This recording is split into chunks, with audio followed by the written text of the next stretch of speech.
Romanos, capítulo 2. Porque os simples ouvidores da lei não são justos diante de Deus, mas os que praticam a lei hão de ser justificados. Versículo 13. A forma com que Paulo abordou o assunto da lei revela o porquê Deus o escolheu para escrever sobre isso. Sua própria experiência lhe conferia autoridade para tratar do assunto como quem já havia vivido sob os ditames de uma religião fria e legalista. Aos mestres da lei, Jesus chamou de hipócritas. Mateus capítulo 15, versículo 7. Paulo reforçou esse conceito ao enquadrar como ímpios todos os que possuem uma vida dupla. Julgam sem piedade aqueles cujos pecados se tornam públicos, enquanto acumulam para si mesmos ira para o dia da ira e da revelação do justo juízo de Deus. O apóstolo assinalou o contraste entre o severo julgamento dos homens e a bondade, tolerância e longanimidade de Deus. Deus sempre dá o primeiro passo na direção do homem. É Ele quem sempre toma a iniciativa. É a sua bondade que nos conduz ao arrependimento e não o contrário. Seríamos incapazes de discernir entre o certo e o errado, entre o bem e o mal, não fosse a bondade divina nos revelando esta diferença através da sua palavra. E no dia do justo juízo de Deus, não haverá desculpas para o pecado. Todos serão julgados conforme a luz que receberam. Porque os simples ouvidores da lei não são justos diante de Deus, mas os que praticam a lei hão de ser justificados. Diante do Senhor, mesmo os que não têm o conhecimento de sua lei e ainda assim andam como se a conhecessem, estes mostram a norma da lei gravada no seu coração. A transformação é feita de dentro para fora e grande luz é manifestada na vida para a salvação de outros e para a glória de Deus. Quando avançamos para o livro de Hebreus capítulo 11, percebemos a perfeita coerência entre a fé e a obediência. Discorrendo desde Abel até os profetas, a Bíblia apresenta as obras de homens e mulheres de Deus que ganharam destaque na galeria dos heróis da fé. Pela fé, Abel ofereceu a Deus mais excelente sacrifício. Pela fé, Enoque foi trasladado porque agradou a Deus. Pela fé, Noé construiu a arca conforme as orientações dadas por Deus. Pela fé, Abraão saiu de sua casa e seguiu viagem conforme Deus lhe ordenara. E a lista continua.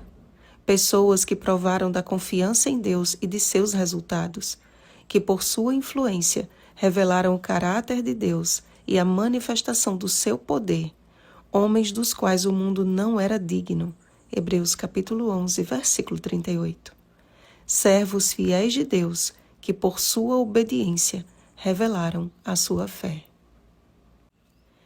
Esta era a obra que o Senhor desejava realizar em seu povo e por meio de seu povo, que Israel fosse guia dos cegos, luz dos que se encontram em trevas, instrutor de ignorantes, mestre de crianças.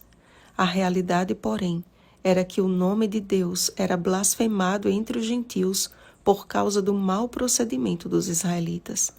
Ao mesmo tempo em que ensinavam a lei, não a cumpriam. Viviam conforme o famoso ditado: faça o que eu digo, mas não faça o que eu faço.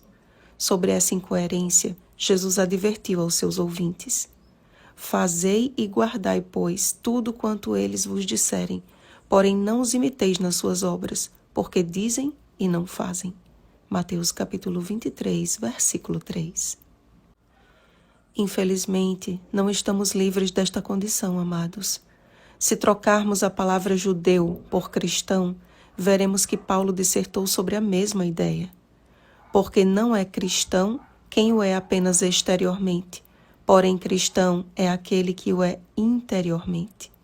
Cristão, portanto, não é o legalista ou moralista, mas o que pela fé, de coração, é obediente à palavra de Deus, porque a sua intenção não é angariar o louvor de homens, mas de Deus.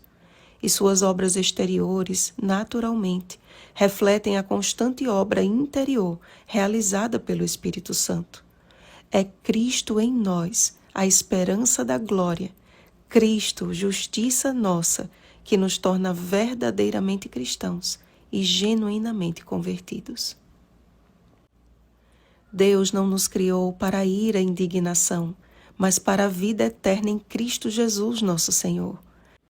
Também não fomos chamados por Deus para condenar nossos irmãos, mas para fazer o bem, atender à justiça, repreender ao opressor, defender o direito do órfão e pleitear a causa das viúvas. Isaías capítulo 1, versículo 17. Podemos sim, como Paulo, proferir palavras de advertência, desde que antes examinemos o nosso próprio coração, para que Deus não seja desonrado por nosso sobrenome cristão. Eis um resumo do capítulo de hoje, nas palavras de Tiago. Tornai-vos, pois, praticantes da palavra, e não somente ouvintes, enganando-vos a vós mesmos. Tiago, capítulo 1, versículo 22. Oremos, amados. Deus bondoso, tolerante e longânimo, que não nos retribui segundo as nossas iniquidades, mas que é grande em misericórdia e rico em perdoar, louvado seja o teu nome. Pai, todos nós pecamos e destituídos estamos da tua glória. Todos nós necessitamos da tua preciosa graça e do teu perdão. Ensina-nos a olhar para Jesus, o autor e consumador da nossa fé e da nossa salvação, a fim de alcançarmos coração manso e humilde. Quanto necessitamos do teu Espírito, renovando a nossa mente e guiando nossas ações. Batiza-nos com o Espírito Santo, Senhor, e nos prepara para o teu reino, porque cremos que o nosso Senhor logo virá. Oramos essas palavras a ti, nos méritos e no nome de Jesus. Amém. Vigiemos e oremos. Bom dia, praticantes da palavra. Oremos pelo batismo do Espírito Santo. Oremos uns pelos outros.